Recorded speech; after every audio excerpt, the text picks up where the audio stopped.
നമസ്കാരം.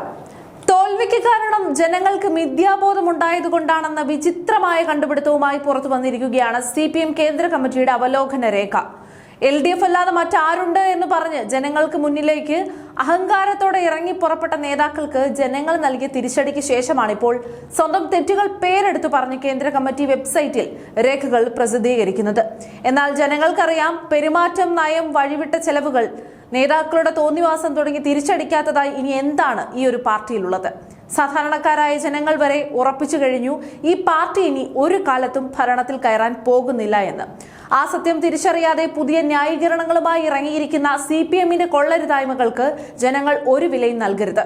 ജനങ്ങളുടെ എല്ലാ പ്രശ്നങ്ങളും പരിഹരിക്കും എന്ന വ്യാജ പ്രതീതി സൃഷ്ടിച്ച് നടത്തിയ പ്രചാരണങ്ങൾ തികഞ്ഞ മിഥ്യാബോധമായിരുന്നുവെന്നാണ് കേന്ദ്ര കമ്മിറ്റി റിപ്പോർട്ട് തന്നെ തുറന്ന് സമ്മതിക്കുന്നത്. അഹങ്കാരത്തോടെ LDF അല്ലാതെ മറ്റാരുണ്ട് എന്ന സ്വയം പുകഴ്ത്തലിനെയും അഹങ്കാര മുദ്രാവാക്യത്തെയും കേന്ദ്ര കമ്മിറ്റി പേരെടുത്ത് പറയാതെ തള്ളി പറഞ്ഞു. വൻ വികസനവും ക്ഷേമവും വരുത്തി എന്ന് കള്ളം പ്രചരിപ്പിച്ചതല്ലാതെ പാർട്ടിയുടെ രാഷ്ട്രീയം ജനങ്ങൾക്ക് മുന്നിൽ വയ്ക്കാൻ കഴിഞ്ഞില്ല. മുഖ്യമന്ത്രിയായിരുന്ന പിണറായി വിജയന്റെ മുഖം മാത്രം കാണിച്ചു നടത്തിയ പ്രചാരണം തിരിച്ചടിയുമായി. പിണറായിയെ കേന്ദ്രീകരിച്ചുള്ള പ്രചാരണങ്ങൾ പ്രതിപക്ഷത്തിന് വലിയ ആയുധമായി മാറുകയും ചെയ്തു. സ്വന്തം നേതാക്കന്മാരുടെ അഹങ്കാരവും തള്ളലുമാണ് പാർട്ടിയെ ഇത്ര വലിയ പതനത്തിലേക്ക് തള്ളിയിട്ടതെന്ന് ഇപ്പോൾ പാർട്ടി രേഖ തന്നെ സാക്ഷ്യപ്പെടുത്തുന്നു.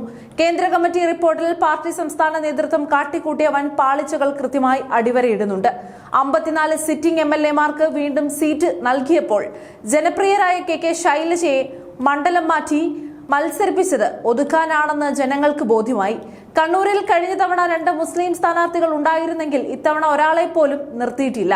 തളിപ്പറമ്പിലും പയ്യന്നൂരിലും അമ്പലപ്പുഴയിലും വിമതർ പാർട്ടി സ്ഥാനാർത്ഥികളെ അട്ടിമറിക്കുന്ന അവസ്ഥയിലേക്ക് ഭിന്നത രൂക്ഷമായി. നേതാക്കൾ മാധ്യമങ്ങൾക്ക് മുന്നിൽ പോലും പൊതുവേദിയിലും വായ തുറന്നാൽ വിഡ്ഢിതങ്ങൾ പറയുന്ന അവസ്ഥയുണ്ടായി. നീണ്ടതും രാഷ്ട്രീയ മൂർച്ചയില്ലാത്തതുമായ പ്രസംഗങ്ങൾ ജനങ്ങൾ അപ്പാടെ തള്ളിപ്പറഞ്ഞു. തങ്ങൾ എന്തൊക്കെയോ വലിയ കാര്യങ്ങൾ തിരുത്താൻ പോകുന്നുവെന്ന് വരുത്തി തീർക്കാനായിട്ടാണ് ഈ ഒരു അവലോകന റിപ്പോർട്ടിലൂടെ CPM ശ്രമിക്കുന്നത്. എന്നാൽ യാഥാർത്ഥ്യം ഇതിലും ദാരുണമാണ്. പോലീസിന്റെയും അഴിമതി നിറഞ്ഞ ബ്യൂറോക്രസിയുടെയും കടന്നുകയറ്റം കാരണം മന്ത്രിമാർ ജനങ്ങളിൽ നിന്ന് പൂർണ്ണമായും ഒറ്റപ്പെട്ടു. നേതാക്കളുടെയും ജനപ്രതിനിധികളുടെയും ധാർഷ്ട്യം, കൈക്കൂലി, അഴിമതി, സ്വജനപക്ഷപാതം, ആഡംബര ജീവിത രീതി എന്നിവ ജനവിശ്വാസം പൂർണ്ണമായും ചോർത്തിക്കളഞ്ഞു. ജനങ്ങളുടെ പെരുമാറ്റത്തെയോ ചിന്തയെയോ മാറ്റിമറിക്കാൻ ഇനി ഈ ഒരു അവലോകന റിപ്പോർട്ടിനും കഴിയില്ല. ഈ പാർട്ടിയെ ഇനി ഭരണത്തിൽ കയറ്റില്ലെന്ന് ജനങ്ങൾ തന്നെ അത്രയേറെ ഉറപ്പിച്ചു കഴിഞ്ഞു. തോൽവിയുടെ ഭാരം താങ്ങാനാവാതെ അണികളെയും നേതാക്കളെയും തൃപ്തിപ്പെടുത്താനും സ്വയം ബോധ്യപ്പെടുത്താനുമാണ് പാർട്ടി ഒരു കണ്ടുപിടുത്തവുമായി ഇറങ്ങിയിരിക്കുന്നത്. അഴിമതിയും പോലീസിന്റെ വേട്ടയാടലുകളും നടക്കുമ്പോൾ മിണ്ടാതിരുന്ന അഖിലേന്ത്യാ നേതൃത്വം തോറ്റു തൊപ്പിയിട്ടപ്പോൾ റിപ്പോർട്ടുമായി വരുന്നത് വിരോധാഭാസമാണ്.